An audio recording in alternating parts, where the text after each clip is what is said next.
गोंय मुक्त जाल्या उपरांत सुद्दां खरें म्हणजे 9 वर्सां तांकां पोर्तुगीजाच्या जुलमी राजवटींत पोर्तुगालांत रावचें पडलें, हें सोंसचें पडलें, त्या बद्दल खरोखरच दिलगिरी व्यक्त करता। खरें म्हणजे तांची मुक्तता तेन्नाय बेगीन जावपाक जाय आसली, कित्याक नक्की जाली ना हें म्हाकाय खबर ना, बट तरी सुद्दां मुक्ती जाल्या उपरांत 9 वर्सां थंय रावचें पडप हें आमच्या दृश्टीन खरोखरूच खेदाची गोश्ट आसा।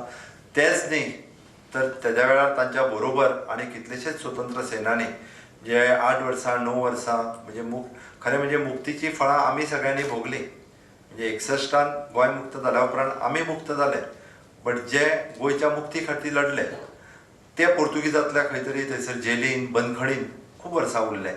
पूण 9 वर्सां 10 वर्सां काही जाण तर थंयच्यान परतूय येवपाक पावले ना। त्या बद्दल खरोखरूच हांव गोंय राज्याचो मुख्यमंत्री ह्या वतीन दुख्ख व्यक्त करता। पद्मश्री मोहन